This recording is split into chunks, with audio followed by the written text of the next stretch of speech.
Tudo bem?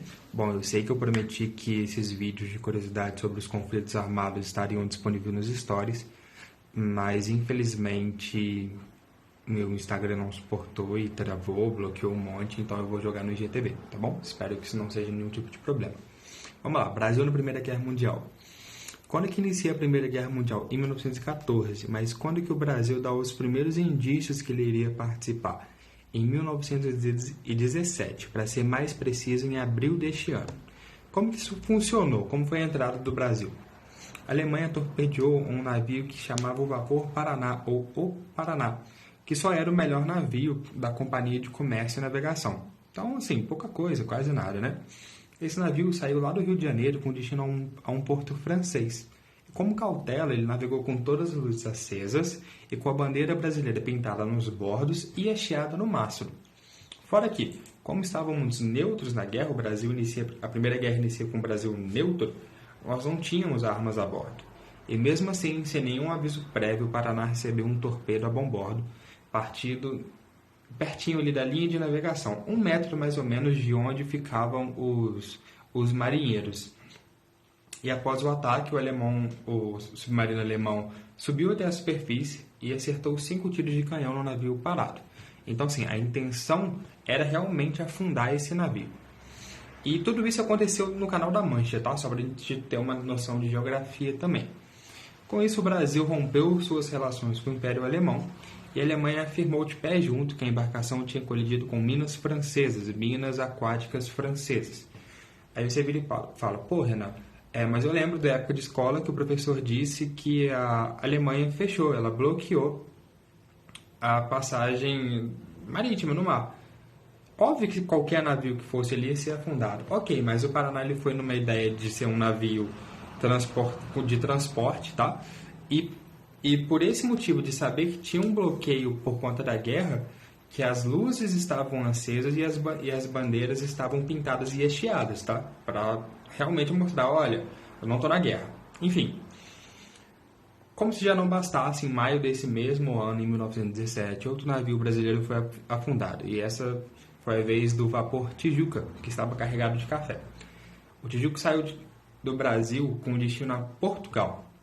Mas quando estava mais ou menos uns 8 quilômetros de um farol lá na França, foi torpedeado a este bordo por um outro submarino alemão. Os alemães até tentaram uma abordagem aqui no Brasil, o famoso enquadro dos nossos conterrâneos. Primeiro eles foram lá e tentaram falar em alemão, que obviamente não deu certo. Depois foi por inglês, que também não deu. E finalmente eles viram que eram brasileiros e falaram em português. Mentira, brincadeira. Eles falaram em espanhol, tá? Tentaram o famoso espanhol. E além de bombardear um navio que depois iria afundar, eles ainda deram uma zoada no carregamento. Pô, carregando café no meio de uma guerra? Como assim, né? E adivinha o que o Brasil fez nesse momento? Pois é, exatamente, não fez nada. Ele só ameaçou a Alemanha dizendo, olha, já foram 2 navios meus, mais um eu vou entrar e vou assumir guerra contra vocês, vou declarar guerra. E em outubro de 1917, o cargueiro Macau saiu de São Paulo com destino final a um porto francês. E quando ele estava mais ou menos umas 321 quilômetros de um cabo lá na Espanha, o Cabo Finisterre, acho que é essa a pronúncia, o cargueiro também foi torpedeado por um submarino alemão, o U-93. E esse foi o estopim para o Brasil entrar na Primeira Guerra Mundial. No dia 26 de abril de 1917, o Brasil declara guerra contra o Império Alemão. Cara, eu vou abordar mais o conflito, tá? A participação real do Brasil, porque se eu fosse entrar em questões políticas ia demandar muito tempo e muitas opiniões iam ser divergentes, beleza? Então, olha só, a gente tem que entender uma coisa. Nesse período o Brasil estava meio zoneado, tá? Não que hoje ele seja todo organizado, mas estava bem zoneado. Por quê? A gente tinha alguns grupos lá no sul do Brasil que eles tinham certa simpatia com o Império Alemão. Então, isso gerou um medo na organização do Brasil. E um desses motivos foi o Brasil não querer ir diretamente para a guerra. A desculpa que o Brasil deu foi, olha, eu não tenho contingente para enviar para a guerra. Eu preciso defender o meu país. Mas, na verdade, era medo de rolar uma guerra civil com o sul do Brasil, ok? Só que, no final de tudo, acabou que a gente foi pro pau, ou não. e fomos para a guerra. Como que o Brasil foi para a Primeira Guerra Mundial? Ele enviou 24 pilotos para França, Inglaterra, Estados Unidos e Itália, sendo que alguns desses pilotos nem levantaram um voo, tá? E só um bônus, essa foi a primeira vez que o espaço aéreo serviu de palco para batalhas, para conflitos armados.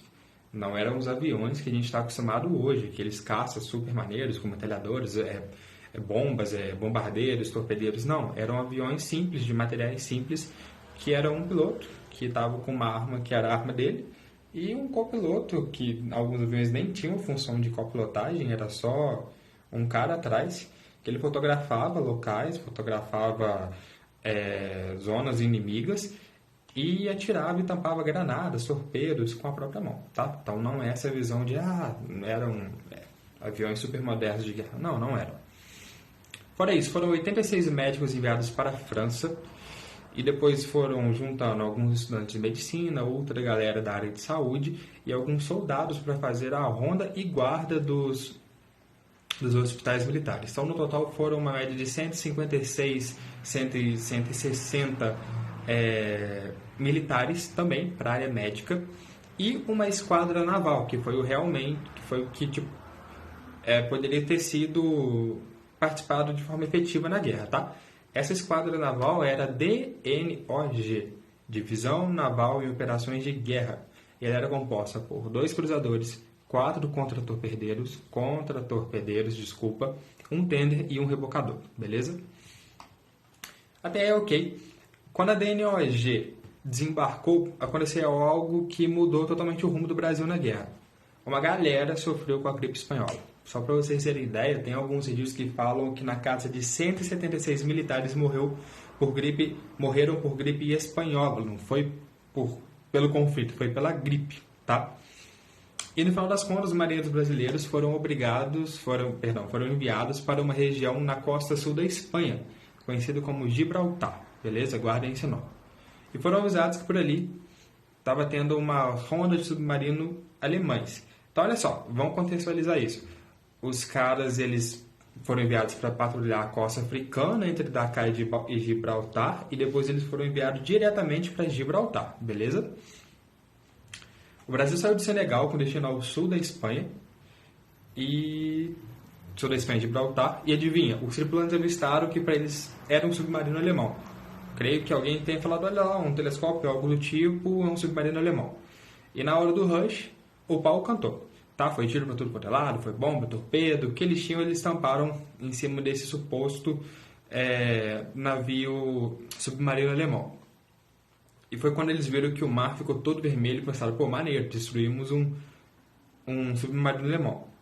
Mas não, tá? Esse submarino alemão, na verdade, era um cardume de toninhas. Toninhas são animais que se aparentam muito com os golfinhos. E esse momento ficou conhecido como a Batalha das Toninhas. Você pode procurar no Google que isso é verdade. E depois que os caras mataram um cardume de toninhas, eles chegaram em Gibraltar no dia 10 de novembro de 1918. E no dia 11 de novembro de 1918, um dia após, aconteceu algo que foi maravilhoso para o mundo, muito marcante na Primeira Guerra Mundial, que foi o fim da Primeira Guerra Mundial. Então, sim, o Brasil ele matou um cardume de golfinhos, de toninhas, para chegar no fim da Primeira Guerra Mundial e não fazer nada, ok? A galera que voltou na Primeira Guerra Mundial devia estar esperando algo, sei lá, alguma coisa bem mirabulosa, bem fantástica, mas não. O Brasil ele foi bem fraquinho. Eu vou ver se eu deixo nos stories algumas fotos de como era o Brasil, desses navios que foram afundados, para vocês terem uma noção, porque o exército na época não é nada do que a gente está acostumado hoje. Para vocês terem ideia, a patrulha era feita de bicicleta, tipo aquelas Monarch barra Forte do seu avô. Então é isso, essa foi a participação do Brasil na Primeira Guerra Mundial, algo bem simples, algo bem sutil. Eu espero que vocês gostem e pro meio da semana eu solto mais uma enquete para a gente ver o que a gente faz. A gente faz Brasil na Segunda Guerra Mundial, que é muito bom, é muito maneiro mesmo. Ou então a gente já foca nos conflitos armados que ocorreram dentro do nosso Brasil, tá? Galera, qualquer coisa, sei lá, qualquer dúvida, caso alguém se interesse mais, põe um comentário aí, me chama na DM, que vai ser com muito prazer que eu vou mandar materiais para você dar uma lida. porque a Primeira Guerra, o Brasil na Primeira Guerra vai muito mais além do que esse pequeno vídeo, tá? Só pra gente dar uma resumida e mostrar os maiores fatores, os maiores acontecimentos do Brasil na Primeira Guerra Mundial. Eu espero que vocês tenham gostado.